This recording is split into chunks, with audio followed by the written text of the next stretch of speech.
መጣም ሳይሆን በዚህ ዘመንና በዚህ ጊዜ ጸንተን ለመሄድ የምንችለው ይህንን እውነት ባወቅን ጊዜ ነው። ወይ ይሄ ነገር ትራፕ አያደርገኝም ወይ ደግሞ አያስቀምጠኝም።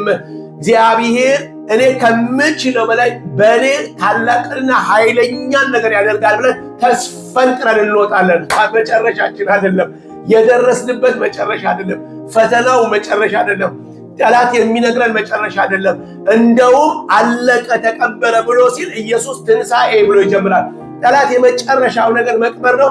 የመጀመሪያው ነገር ደግሞ ኢየሱስ ደግሞ ትንሣኤ ብሎ ያሳየናል። ኢየሱስ የተባረከ ይሁን። ስለዚህ ጳውሎስ ሊነግረን ሲፈልግ ከአቅማችን በላይ ያለ ልክ ምናልባት ከብዶን ነበረ። በማን? ጳውሎስ ሐዋርያው። እሱ በጥላው ለመፈወስ የሚከተሉት፣ ከጨርቁ ለመውሰድ የሚከተሉት፣ እሱ እንደዚህ ያለ ልክ ከብዶን ነበረ። ከዛ በኋላ ሁለተኛ ነገር አይታችሁ እንደሆነ በህይወቱ ሰው ነገ የሞተ ዛሬ ስለማያውቅ ነገ እንደሚሞት ተስፋ ይዞ ነው የሚኖረው። ስለዚህ በሰው ህይወት ውስጥ ተስፋ ካለ ነገ እንኳን የሚሞተው ሰውዬ ስለ ነገ እቅድ ያወጣል። እግዚአብሔር ካደረጋቸው ትልቅ ነገሮች አንዱ በሰው ህይወት ውስጥ የሚሞትበትን ቀን አለማወቁ በምድር ላይ ህዝቡ በጣም ትልቅ ነገር ነው። ሰው ሁሉ የሚሞትበትን ቀን እያንዳንዱ ቀን ያወቀ ቢሆን ኖሮ በምድር ላይ የሚሆነው ነገር አስቡት። ስለዚህ ነገ የሚሞተው ዛሬ መስራት አይፈልግም፣ ከነገ ወዲያ የሚሞተው ዛሬ የሆነ ነገር ያደርጋል። በጣም ኪዮስ ነበር በምድር ላይ ቢሆነው፣ ግን የተሰወረ ነው። ግን ሰይጣን ደግሞ በሌላ ቋንቋ ደግሞ ተስፋ የመኖርን ተስፋ ሲወስድ ከባድ ነገር ነው። ሰው ኢሚዲየትሊ ተስፋ የቆረጠ ሰው የሚቀጥለው ነገር ራሱን ማጥፋት፣ የተለያየ ነገር ማለት በኑሮ አለመደሰት በብዙ አይነት መንገድ ይገለጣል። ስለዚህ ተስፋን መምታት የሰይጣን ዋናው ትልቁ መሳሪያ ነው። ጳውሎስ ከደረሰ አቅም ከፈተናው ብዛት ተስፋ እስክንቆርጥ ስለምኑ? ስለ ህይወታችን። አያችሁ፣ ቻሌንጅ ወይንም ፈተና ሲመጣ አቅም ይፈትናል፣ ጉልበት ይፈትናል። ሁለተኛ የማንችለው ከሆነ እንግዲህ እግዚአብሔር የታለ? እንግዲህ ጌታ የታለ? እንግዲህ የምታመልከው የታለ?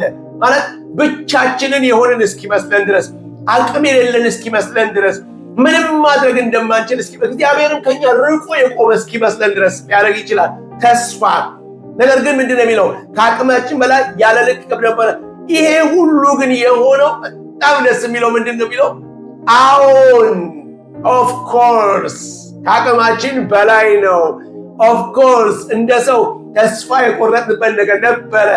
ግን ይሄ የሆነው ለኛ ለምናምነው፣ ለተጠጋነው፣ ለተደገፍነው፣ ይሄ የተፈተነውን የጸናውን የማዕዘን ድንጋይ የሚያምኑ አያፍሩም የተባለውን የምናምን እኛ ኢየሱስ ክርስቶስን ዓለቱን ያመንነው እኛ ክብር ለኢየሱስ ክርስቶስ እንዲህ ይሆናል። አዎን ሙታንን በሚያስነሳ ክብር ለኢየሱስ ክርስቶስ ይሁን። ማንን በሚያስነሳ? ሙታንን በሚያስነሳ አለቀ ተቀበረ ጠፋ የሚባለውን ማውጣት የሚችል ጠርቶ የተገነዘውን መጥራት የሚችል የሌለውን እንዳለ አድርጎ የሚጠራ እሱ ክብር ለኢየሱስ ክርስቶስ ይሁን። ከሞተው አብርሃምና ከሳራ ልጅ የሚያወጣ ይስሐቅን አምጥቶ የሚያስቀው እሱ ታያጁ ቢሞት እንኳን አይደል? አዎን ቢሞትም ሊያስነሳው ይችላል። ይስሐቅን አይደል ያለው? ስለዚህ በእምነት ይስሐቅን ለመሰዋት ሄዶ አብርሃም የሌለውን እንዳለ አድርጎ በሚጠራው በእግዚአብሔር አመነ አይደል? ስለዚህም ጽድቅም ሆነ ተቆጠረለት። ባዶ ነገር በእግዚአብሔር ስላመነ ክብር ለኢየሱስ ይሁን። ጳውሎስ አሁን እያለ ምንድን ያለው? አዳነን ሲል ከዚህ ከአቅም ማጣትና ተስፋ ከመቁረጥ አዳነን። እንዴት? ለምንድን ነው ይሄ የሆነው ስትሉ እንደዚህ ነው የሚለው።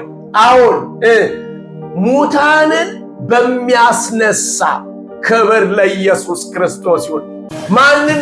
የዚህን መልእክት ሙሉን ለመስማት በሊንኩን ተጭነን በዛዶክ ፐርዝ ዩቲዩብ ላይ መስማት እንችላለን። ጸጋ ይብዛላችሁ። ዛዶክ ጽድቅ፣ ትክክል፣ ልክ፣ በቅንነት ግን ከእግዚአብሔር እንደተላክን በእግዚአብሔር ፊት በክርስቶስ ሆነን እንናገራለን። ሁለተኛ ቆሮንቶስ ምዕራፍ 2 ቁጥር 17። በሳዶቅ የተለያዩ ርዕሶች ትምህርትና ስብከት ይተላለፋሉ። ከተጠቀማችሁ ሰብስክራይብ አድርጋችሁ ተከተሉ። በጣም ከተጠቀማችሁ ለወዳጆቻችሁ ሼር አድርጉት። ሳዶቅ